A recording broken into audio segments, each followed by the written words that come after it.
Chord melody is one of the most fun things to play, and it's pretty mind-blowing that you can take a song and play it on guitar as if you are an entire orchestra. And that doesn't have to be as difficult as it sounds. I'm gonna show you in this video. I'm sure you've listened to the masters of this style like Joe Pass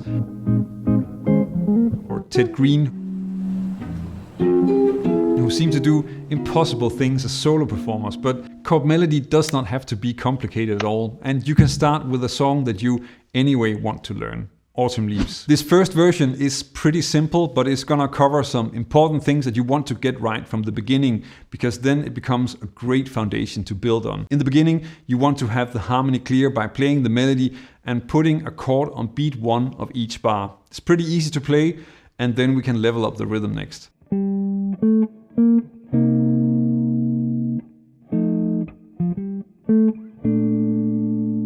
I have a version of the song with a complete chorus of the entire melody later in the video. As you can tell, it makes it a lot easier that the melody is the same motif moving down the neck. And in general, even though it's called chord melody, then the melody is actually more important than the chords. So make sure that you know the melody really well and that it doesn't disappear when you're playing because you're too busy thinking about the chords.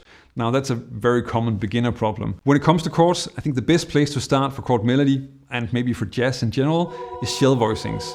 Autumn Leaves is in G minor, and the chords that you want to be able to play are the shell voicings in G minor. There are 2 sets, one with the root on the 5th string,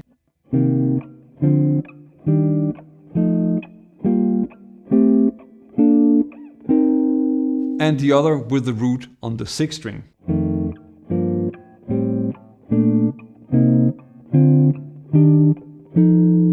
Almost all the chords that you will see in this video are derived from these shell voicings by either adding notes or sometimes leaving out the root. Let's level up the arrangement a bit by adding some rhythm and get it to sound a bit more like jazz. It's a bit boring to always have the chords on the beat, and the melody of Autumn Leaves has a motivic structure that makes it very easy to add a bit of rhythm and use chord response to make it sound a bit more like jazz. Now I'm using the same chords as I was in the first version. The only difference is that I'm adding rhythm to the chords and then playing them between the phrases of the melody. I'm sure you can hear the difference.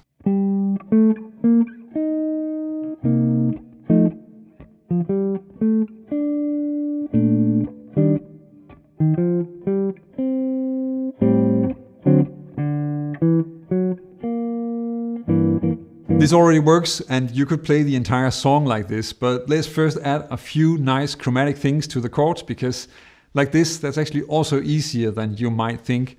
And after that, I'm gonna play a version that has the entire melody. Even with these 3-note chords, you can actually add some flow and chromatic color to the arrangement, mostly just by taking a fret next to where you want to go with a note in the chord. In that respect, passing chords are often overcomplicated with theory, and these are just about moving notes up or down a fret. For the first bars of the song, let's add a passing note for the F7.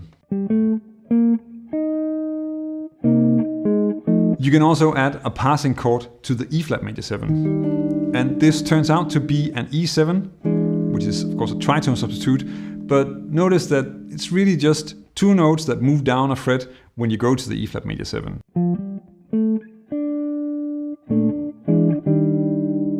And the same trick, but then moving up a fret instead, gives you this passing chord to the D7. And that would actually be kind of complicated to analyze, but you don't really need to. Just listen to it. And finally on the G minor 6, then there's no other chord that it's moving to, but you can create movement by just going from the 5th, so this note, up to the 6th, and in that way get something like this. So there are a lot of options here, and it's just about experimenting and picking what you like. Before I get into some of the more advanced things, let's check out how the whole song could sound. I'm using some of these things, but mostly just keeping it really simple. There are a few places where I adjust where I'm playing the chords, because that works better with the melody. And as I already mentioned, the melody is the most important. One example is the beginning of the B part, where I leave out the A half diminished chord for most of the bar. Just play the melody and then insert it before the change to D7. Another place that's adjusted a bit is the faster moving chords towards the end of the melody. You could play it with shell voicings, but I chose to use a drop 3 G minor 7 instead, just to have the melody as the top note over the G minor 7 chord. And then the entire melody sounds like this.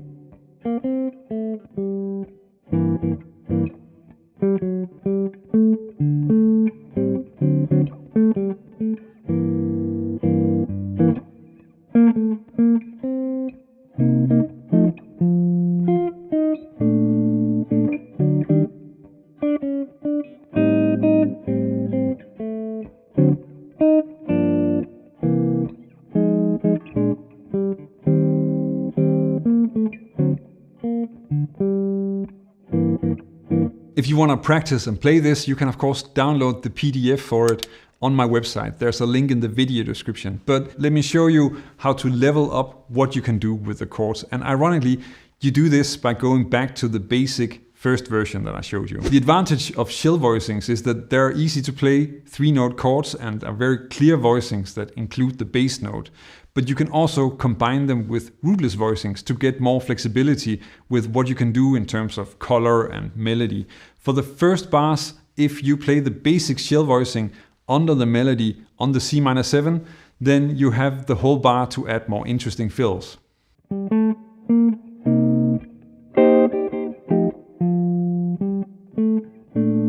And this gives you a lot more options that are really fun to explore, because you can start to use bigger chords combining the shell voicings with drop 3 or even drop 2 voicings as well. And this also gives you another way to add tritone substitutions as passing chords.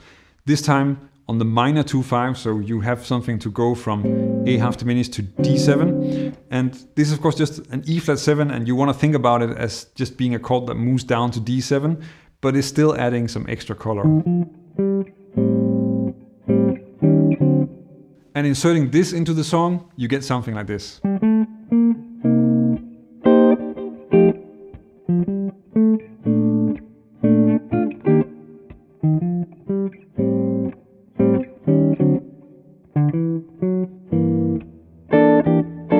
But you also have the option to work with reharmonization, so changing the chords of the song, which is incredibly powerful for chord melody and kind of solves a problem that we often run into. When you play an instrumental version of a song that actually has lyrics, then you run into a problem very often, because a melody will often have repeats, and the only new thing for the listener that keeps it interesting is the new lyrics. In Autumn Leaves, you actually have this in the first 8 bars that are pretty much identical to the second 8 bars. There are of course several ways that you can work around this. A great one that works really well for Autumn Leaves, this example, is to move the melody up an octave. The way I do that here, I'm just reusing some of the simpler chord concepts that I already showed you.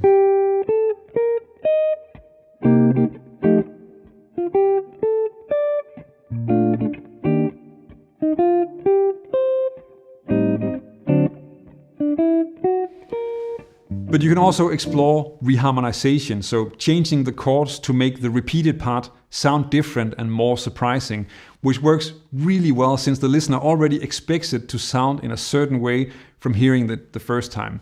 Now, the topic of reharmonization is of course gigantic, but you can do a lot with a few tritone substitutions when it comes to Autumn Leaves. Here I'm using tritone substitution on C minor 7, B flat major 7, and then the most distinct one, which I also think really sounds great, is D flat 7 13 for the G minor 6, which also works really great for a transition back to the C minor 7.